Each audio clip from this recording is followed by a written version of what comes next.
नमस्कार, मैं हूं रविंदर सिंह और आप देख रहे हैं प्रॉपर्टी अपडेट्स। जैसा कि आपको पता है कि हर बार हम एक नई वीडियो के साथ, एक नई इन्फॉर्मेशन के साथ आते हैं और आज हम ऐसी एक इन्फॉर्मेशन आपके लिए लेके आए हैं जो आपको हेल्प कर सकती है रशिया का वीज़ा लेने के लिए। दोस्तों, रशिया जो हमारी फ्रेंड कंट्री है और यहाँ का वीज़ा बहुत ईज़िली अवेलेबल है इंडियंस के लिए। अगर आप वहाँ पे घूमने के लिए जाते हैं तो सबसे पहले आपको टूरिस्ट वीज़ा अप्लाई करना होगा, जिसमें आप मैक्सिमम 28 दिन वहाँ रह सकते हैं। और इसके अलावा और वीज़ा जो हैं वहाँ पे बिज़नेस वीज़ा भी हैं। बिज़नेस वीज़ा के ऊपर अगर आप वहाँ पे जाते हैं तो आप वहाँ पे काम भी कर सकते हैं। बिज़नेस वीज़ा में भी 3 तरह की जो वीज़ाज़ होते हैं, एक 3 मंथ का होता है, 6 मंथ का होता है, 1 साल का होता है। इसमें मल्टीपल एंट्रीज़ होती हैं, कितनी बार भी आप आ जा सकते हैं, बार बार आपको वीज़ा लगवाने की ज़रूरत नहीं पड़ती। एक बार ही अगर आप वीज़ा लगाएंगे तो उसी वीज़े के ऊपर आप पूरा साल ट्रैवल कर सकते हैं। हाँ, ये बात एक और ख़ास चीज़ ये है कि अगर आपको बिज़नेस वीज़ा लेना है तो आपको एक इनविटेशन लेटर चाहिए वहाँ की किसी कंपनी से, जो ये बताए कि आप किस पर्पज़ के लिए, किस बिज़नेस के लिए वहाँ जा रहे हैं। और ये जो बिज़नेस वीज़ा है, इसके लिए जो इनविटेशन लेटर है, अगर वहाँ की कंपनी नहीं देती तो वहाँ की गवर्नमेंट से भी आप ले सकते हैं। उसके लिए भी आपको उसके चार्जेस पे करने पड़ेंगे। इसके लिए आप वहाँ से किसी लॉयर की सर्विसेज ले सकते हैं। वहाँ के जो लॉयर हैं वो आपको हेल्प कर देंगे इनविटेशन लेटर लेने में। और इनविटेशन लेटर के बाद आपने वीज़ा अप्लाई करना है। उसमें आपकी ITR की कॉपी लगती हैं, आपकी बैंक स्टेटमेंट लगती है, आपका रीज़न और वहाँ जाने का क्या है वो लगता है, और आप इसको अप्लाई करते हैं। 16,000 से लेकर 50,000 की रेंज में इसकी फ़ीस है और 3 से लेकर 7 दिन वर्किंग डे इसका प्रोसेसिंग टाइम होता है। एक बार वीज़ा मिलने के बाद आप जाते हैं और फर्स्ट टाइम आप जब जाके वापस आते हैं तो दोबारा आपको लंबा स्टे वहाँ पे अलाउ हो जाता है। बिज़नेस वीज़ा पे जाने के बाद अगर आपको लगे कि आपको काम करना है तो आप उसके लिए फिर दोबारा से एम्प्लॉयमेंट वीज़ा भी ले सकते हैं, जिसको हम वर्क परमिट भी कहते हैं। इंडिया टू रशिया बहुत से ऐसे एग्रीमेंट हुए हैं यहाँ पे, जैसे टेलरिंग की जो जॉब्स हैं, वहाँ की जो फैक्ट्रियाँ हैं, जैसे हमारे इंडिया में लुधियाना में बहुत सारी गारमेंट की फैक्ट्रियाँ हैं, तो वहाँ पे मॉस्को में बहुत सारी ऐसी फैक्ट्रियाँ हैं जहाँ पे स्टिचिंग के लिए टेलर्स की ज़रूरत है। तो इंडियन मेल और फीमेल जो भी टेलरिंग करते हैं, जिनको सिलाई मशीन चलाना आता है, सिलाई मशीन हाथ वाली नहीं, मोटर वाली, और जिसको पैर से ऑपरेट करते हैं, वो वाली मशीन अगर आपको चलानी आती है तो आपको 2 से 3 मिनट का अपना कि वीडियो बनाना पड़ेगा।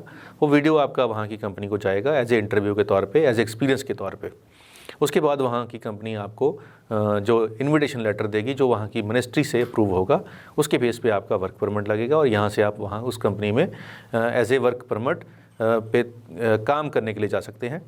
वहाँ की जो कंपनीज़ हैं वो जो अकोमोडेशन है अपने वर्कर्स को प्रोवाइड करती हैं। फूड सारे जो वर्कर हैं वो शेयरिंग बेसिस पे या अपने अपने तरीके से बनाते हैं।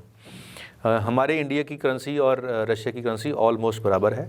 खर्चे वहाँ पे अगर हमने 1 BHK का अपार्टमेंट लेना हो तो 5 से 6 हज़ार में वहाँ पे 1 BHK का अपार्टमेंट आ जाता है, जिसके अंदर 2 से 3 बंदे शेयरिंग बेसिस पे रह सकते हैं।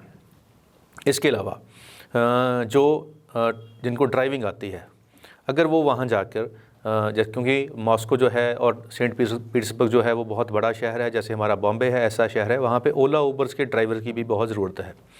तो जिनको ड्राइविंग आती है, अगर वो वहाँ जाते हैं बिज़नेस वीज़ा के ऊपर, वहाँ रहकर 1-2 महीने के अंदर अंदर वो वहाँ की थोड़ी लैंग्वेज सीखते हैं, प्लस वहाँ पे जो ड्राइविंग सीखने के बाद वहाँ का लाइसेंस हासिल करते हैं, तो उनको ओला उबर में जॉब मिल जाती है, जिसकी स्टार्टिंग सैलरी 50 से लेकर 60 हज़ार तक मिलती है और प्लस साथ में डेली के टिप्स भी मिल जाती हैं।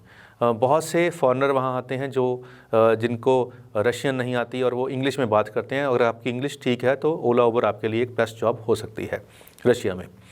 अब बात करते हैं क्लाइमेट की। रशिया का क्लाइमेट ऑलमोस्ट कनाडा के क्लाइमेट के बराबर है। जो लोग यहाँ से कनाडा आते हैं वहाँ पे भी ठंड होती है और यहाँ पे भी सर्दी होती है, लेकिन यहाँ पे जो गर्मियाँ होती हैं वो काफ़ी सुहावनी होती हैं। गर्मियों में ही ज़्यादा टूरिस्ट आते हैं वहाँ पे, और गर्मियों में वहाँ पे आपको जो इनकम है, अगर आप टूरिज़्म इंडस्ट्री के साथ वहाँ पे अटैच होते हैं, किसी होटल में जॉब करते हैं या फ्रंट डेस्क पे भी बहुत सी जॉब्स मिल जाती हैं अगर आपको इंग्लिश आती है, क्योंकि जो फॉरेन ट्रैवल्स हैं वो रशियन नहीं जानते और उनको इंग्लिश में बात करने वाले बंदे चाहिए होते हैं।